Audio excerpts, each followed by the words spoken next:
Hello everyone, good evening. This is Ajay Shah. So आज UPSC ने अपना नया डेट डिक्लेयर किया है और नया डेट जो है वो हमारा 5 अक्टूबर को है प्रीलिम्स एग्जामिनेशन, और मेंस एग्जामिनेशन जो है वो 8 जून 2021 को है। तो जितने भी स्टूडेंट्स हैं, पेरेंट्स जो तैयारी कर रहे हैं, सबके मन में कहीं ना कहीं कन्फ्यूजन आ गया है।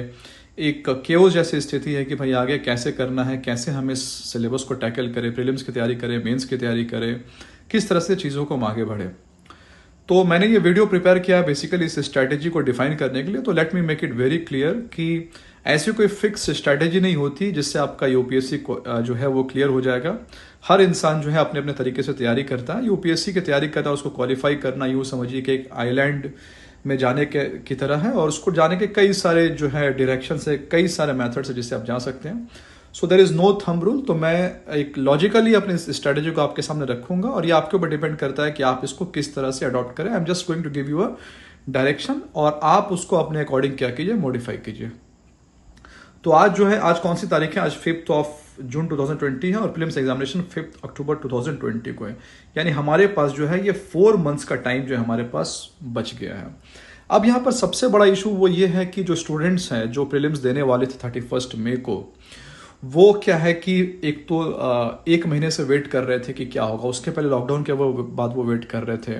अब उनकी तैयारी एक फ्लो में चलती है, वो करंट अफेयर्स पूरा कर लेते हैं, वो टेस्ट सीरीज पूरा कर लेते हैं।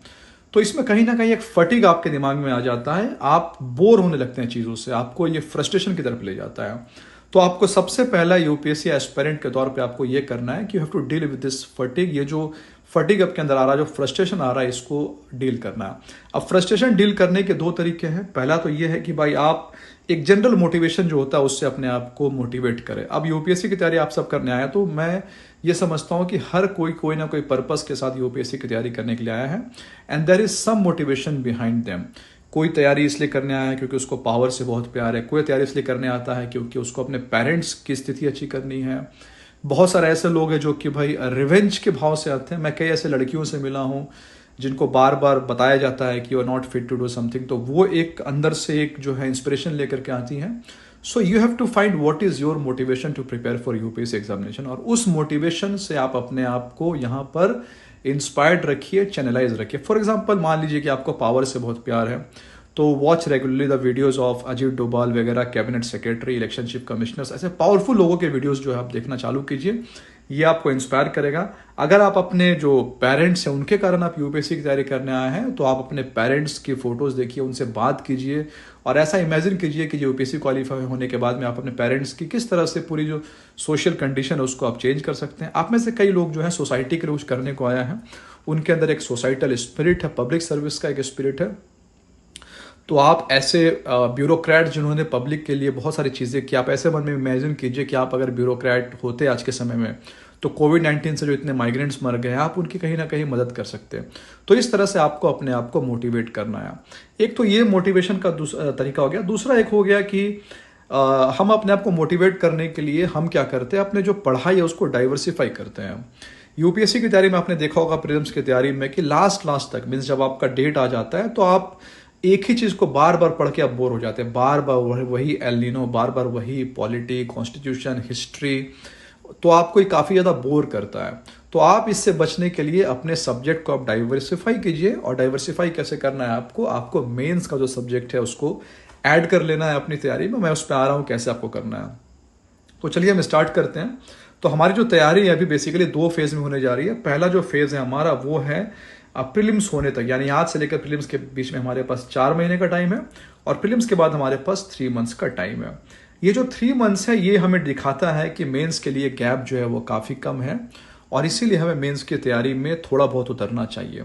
अब हम आते हैं इसमें, ये जो हमारे पास 4 महीना बचा है, हम इसका इफेक्टिव यूटिलाइजेशन कैसे कर सकते हैं। अभी आपको लग रहा होगा कि भाई 4 महीने का टाइम हो गया, ये यूपीएससी ने क्या कर दिया, ऐसा हो गया वैसा हो गया। लेकिन बिलीव मी, जिस दिन आपका सिलेक्शन हो जाएगा आपको कहीं ना कहीं ये लगेगा कि यही 4 महीने जो थे इसके कारण आपका सिलेक्शन हुआ है, क्योंकि आपने इसको फ्रूटफुली यूटिलाइज किया। और अगर आपका सिलेक्शन नहीं होता है प्रीलिम्स में या फिर आगे मेंस एग्जामिनेशन में, तो आपको कहीं ना कहीं ये बात सताएगा कि काश आपने उस जो 4 महीने जो आपको मिले उसको आपने इफेक्टिवली यूटिलाइज किया। So this 4 months are going to be with you for your next life, throughout the life, irrespective of your selection. Fine, तो आप इसको ध्यान रखिए।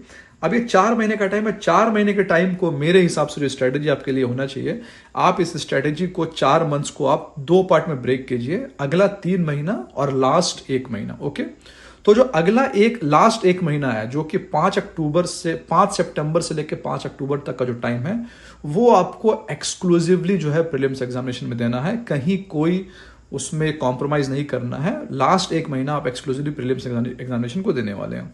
लेकिन अभी ये जो अगला 3 महीना, यानी कि 5 जून से लेकर के 5 सितंबर तक का जो टाइम है, उसमें आप अपने जो आपकी जो तैयारी है उसमें आप प्रीलिम्स प्लस मेंस दोनों को क्या कीजिए, ऐड कीजिए। अब इसका लॉजिक क्या है? लॉजिक नंबर 1 तो ये है कि भाई मेंस एग्जामिनेशन आपका जो फटीग स्टेज आ गया उसको वो डील करेगा। सेकेंड ये है कि प्रीलिम्स के बाद आपके पास गैप जो काफ़ी कम है, तो आप अगर मेंस की तैयारी अभी से करेंगे तो आपके अंदर एक गजब का कॉन्फिडेंस आएगा। आपको ऐसा लगेगा कि आप श्योर शॉट जो है आप मेंस एग्जामिनेशन क्वालिफाई करने जा रहे हैं। और तीसरा एक लॉजिक, बिल्कुल सिंपल सा लॉजिक है कि जो भी बच्चे यूपीएससी क्वालिफाई करते हैं तो उसमें जो सबसे मेजर रोल जो है वो मेंस एग्जामिनेशन का ही है। प्रीलिम्स एग्जामिनेशन 12,000 10,000 के आसपास लोग क्वालिफाई करते हैं और मेंस 3,000 2,500 के आसपास लोग क्वालिफाई करते हैं। तो कहीं ना कहीं मेंस जो है आपकी तैयारी में मेजर रोल जो है वो मेंस एग्जामिनेशन का ही है। इसीलिए मैं आपको एडवाइस दूंगा कि आप अगले 3 महीने मेंस की तैयारी करना स्टार्ट कीजिए। लेकिन आपको प्रीलिम्स को छोड़ना नहीं है, क्योंकि अगर आपने प्रीलिम्स को छोड़ा भी, क्योंकि आप पूरी तरह प्रिपेयर्ड है, आप पूरी तरह से पॉलिटी ज्योग्राफी सब सब्जेक्ट से प्रिपेयर्ड है। अगर आपने अभी प्रीलिम्स को छोड़ दिया तो क्या होगा, आपका लिंक प्रीलिम्स से छूट जाएगा और 1 महीने बाद आपको ऐसा लगेगा कि वापस से सब कुछ फ्रेश करना है और वहां आपका कॉन्फिडेंस जो है वो टूट जाएगा। इसीलिए अगला जो 3 महीना है उसमें आपको प्रीलिम्स की तैयारी और मेंस की तैयारी दोनों ही तैयारी करनी है। अब प्रोपोर्शन क्या होना चाहिए ये आप डिसाइड कीजिए। कुछ बच्चे ऐसे होंगे जो कि प्रीलिम्स के लिए पूरी तरह से तैयार होंगे, उनको कोई जरूरत नहीं है प्रीलिम्स की तैयारी करने के लिए। आप क्या कीजिए, आप अगर 10 घंटा पढ़ाई करते तो 2 घंटे कम से कम प्रीलिम्स में दीजिए, बाकी 8 घंटा आप मेंस में दीजिए।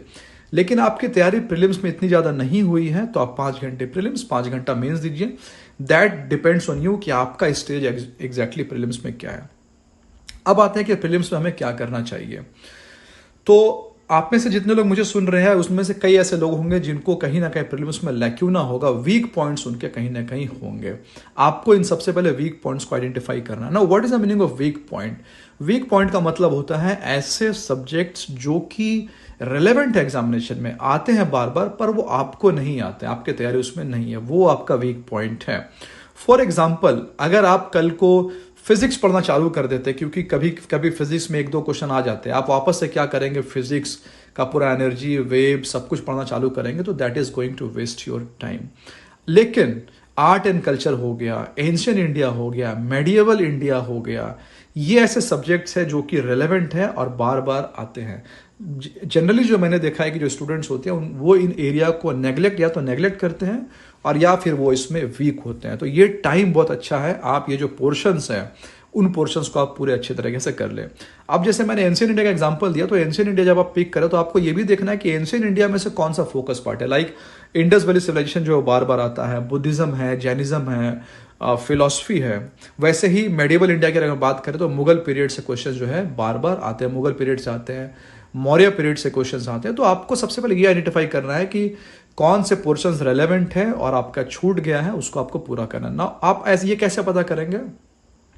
तो आप क्या कीजिए, कल से सबसे पहला आप काम आपके ये कीजिए कि डजेंट मैटर आपकी तैयारी कितनी है, क्या मैं नहीं जानता, आप पिछले जो 20-22 साल के प्रीलिम्स के क्वेश्चन पेपर जो आते हैं, विजार्ड एक बहुत पॉपुलर बुक है उसमें, उसको आप लीजिए और पूरा का पूरा पेपर जो है आप सॉल्व करना स्टार्ट कीजिए।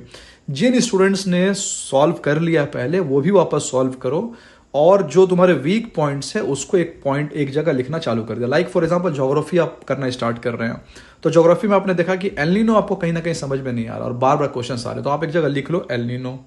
उसके बाद आप देख रहे हैं कि बार बार फिलॉसफी पे क्वेश्चन पूछे जा रहे हैं एंशियंट इंडिया से, लेकिन आपका वीक है तो आप उसको एक जगह लिख लिया। आपने देखा कि मुझे याद करने में प्रॉब्लम हो रही है टाइमिंग, कि इमरजेंसी को अप्रूव करने के लिए कितना टाइम होना चाहिए, ऑर्डिनेंस को अप्रूव करने के लिए कितना टाइम होना चाहिए, मनी बिल को पास करने के लिए कितना टाइम होना चाहिए। तो इन टाइम का आप एक जगह सेपरेट क्या कर लो, चार्ट बना लो, आप एक जगह लिख करके इसको आगे बढ़ सकते हैं।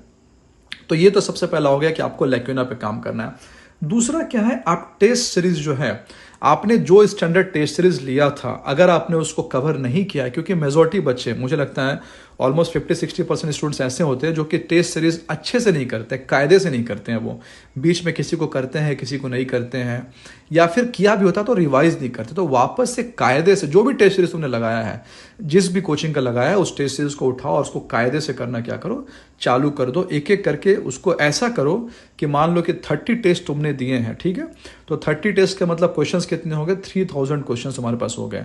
अगर हम एक क्वेश्चन के एक्सप्लेनेशन से 4 फैक्ट्स पकड़े तो 12,000 फैक्ट्स हमारे पास उठ करके आते हैं।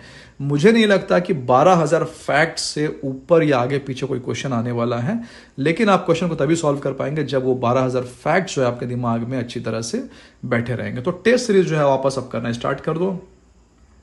पास्ट पेपर्स का मैंने आपको बता दिया। रिवीजन जो है ये आपको करना है।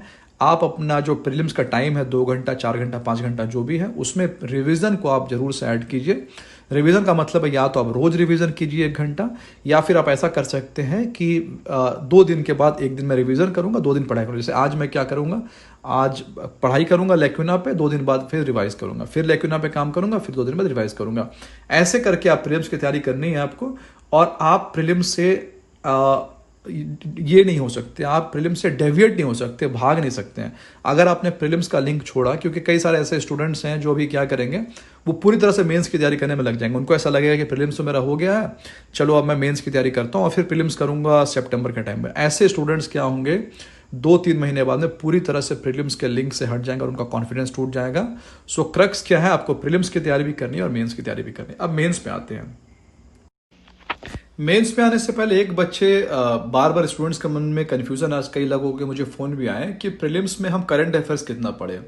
तो प्रीलिम्स में करंट अफेयर्स जहां तक पढ़ने का सवाल है, तो आपने मोस्टली जो आप बच्चे हैं जो मैंने बात की है, तो मुझे मालूम चला कि आपने ज़्यादातर ऐसे, आपने जो प्रीलिम्स है वो किसी ईयरली मैगजीन से पूरा किया, यानी जो साल का पूरा करंट अफेयर्स आता है। तो आप ये देखिए कि आपका जो ईयरली मैगजीन है उसने कहाँ तक करंट अफेयर्स पूरा किया था। मान लीजिए कि आपका जो ईयरली मैगजीन है उसने करंट अफेयर्स फैब 2020 तक पूरा किया था, तो आपको कुछ नहीं करना है। फैब 2020 के बाद, यानी कि मार्च, अप्रैल में, ये जो चैप्टर, ये जो मंथ है, इसमें आप करंट अफेयर्स क्या कीजिए, मंथली पूरा कर लीजिए। ऐसे क्या होगा, ऐसे करने से एक तो आपने ईयरली मैगजीन पूरा किया था और उसके बाद आप मंथ वाइज पूरा करें, तो आप लगभग 1.5 साल का करंट अफेयर्स आप पूरा कर चुके होंगे। और वैसे भी आजकल जो यूपीएससी का ट्रेंड है उसमें 1 साल के बियॉन्ड जो है यूपीएससी जा रहा है, यानी कि आपका 1.5 साल ऑटोमेटिक कवर वो हो जाएगा।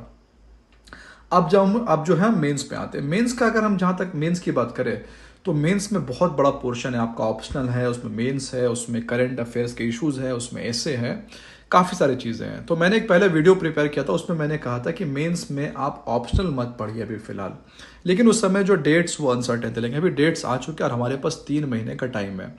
और 3 महीने के टाइम में मैं आपको ये रिकमेंड करूंगा कि आप 3 महीने में ऑप्शनल जो है अपना पूरा अच्छे से प्रिपेयर कर लें। अच्छे से ऑप्शनल प्रिपेयर करने का मतलब होता है कि आप उसका नोट्स प्रिपेयर करें, आप वैल्यू एडिशन कर ले, आप करंट अफेयर्स कर ले, आप फैक्ट्स को मेमोराइज कर ले। यानी आप ऑप्शनल को इस तरीके से कीजिए कि प्रीलिम्स खत्म होने के बाद में 5 अक्टूबर 2020 को जब आपके प्रीलिम्स में अच्छे मार्क्स आ जाएंगे, 110, 120 मार्क्स आ जाएंगे, आप सेफ साइड में, तो आप एग्जामिनेशन सेंटर से बाहर निकल के अपने आप से यही कहे कि ऑप्शनल मेरा जो है वो पूरा हो चुका है, अब सिर्फ ऑप्शनल का टेस्ट सीरीज आपको लेना है। यानी कि अभी आप ऑप्शनल का टेस्ट सीरीज मत लीजिए, ऑप्शनल का टेस्ट सीरीज आप लीजिए प्रीलिम्स के बाद। अभी आप ऑप्शनल को अपने पूरा एक एक्सपर्टीज आप उसको कर लीजिए। अगर आप ऑप्शनल में ऑलरेडी बहुत ज़्यादा एक्सपर्टीज है, आपने ऑप्शनल पूरा कर लिया है, तो आप फिर जीएस में एक्सक्लूसिव जो मेंस का पार्ट है, लाइक एथिक्स है, इंटरनल सिक्योरिटी है, सोसाइटी, उसमें आप जा सकते हैं। नहीं तो आप अभी ऑप्शनल को पूरा कर लीजिए। जहां तक जीएस का सवाल है, मुझे लगता है कि प्रीलिम्स के बाद जो आपके पास 3 महीने का टाइम है, ये 3 महीना जो है जीएस के लिए एक सफिशिएंट है, क्योंकि जीएस में आजकल वैसे भी ज़्यादातर जो है करंट बेस्ड क्वेश्चन आते हैं।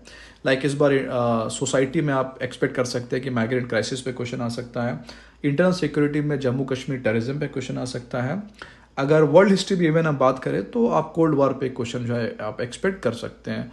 सो क्रक्स ये है कि जो अगला 4 महीना है उसमें फर्स्ट 3 मंथ्स आप प्रीलिम्स प्लस मेंस की पढ़ाई करेंगे। उसके बाद का जो 1 महीना है उसमें आप एक्सक्लूसिव क्या पढ़ाई करेंगे, आप प्रीलिम्स की पढ़ाई करेंगे। और जब आपका प्रीलिम्स पूरा हो जाएगा 5 अक्टूबर 2020 को। तो उसके बाद आप क्या करेंगे, आपका ऑप्शनल ऑलरेडी पूरा हो चुका था, आप सिर्फ ऑप्शनल का टेस्ट सीरीज लेंगे और जीएस मेंस और जीएस मेंस का टेस्ट सीरीज करेंगे और एक इश्यूज बेस्ड करंट अफेयर्स आप जो है प्रिपेयर करेंगे इन 3 महीनों में।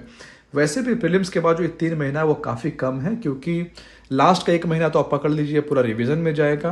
प्रीलिम्स देने के बाद आप 4-5 दिन 1 हफ्ते आप रेस्ट पे रहेंगे, तो इफेक्टिवली 2 महीने से भी कम का टाइम आपके पास बचेगा। इसलिए बहुत ज़रूरी है कि मेंस की तैयारी में आप अभी से लग जाए। तो पूरे वीडियो का मैं आपको क्रक्स बता देता हूँ। 5 जून से लेकर के 5 अक्टूबर तक 4 महीना, फर्स्ट 3 महीना प्रीलिम्स प्लस मेंस, लास्ट 1 महीना एक्सक्लूसिव प्रीलिम्स, 5 अक्टूबर के बाद 3 महीना जो है वो एक्सक्लूसिव मेंस एग्जामिनेशन में आपका जाएगा। Hope I am very clear. अगर आपको कोई भी डाउट हो तो आप मुझे पर्सनली व्हाट्सएप करके क्लैरिफिकेशन ले सकते हैं। आप अपना जो स्टाइल है उसको आप इवॉल्व कीजिए। मैंने बस एक डायरेक्शन दिया है, आप लॉजिकली इसको अप्लाई कीजिए या फिर आप कुछ मॉडिफाई कर सकते हैं। Hope I am very clear. Thank you very much.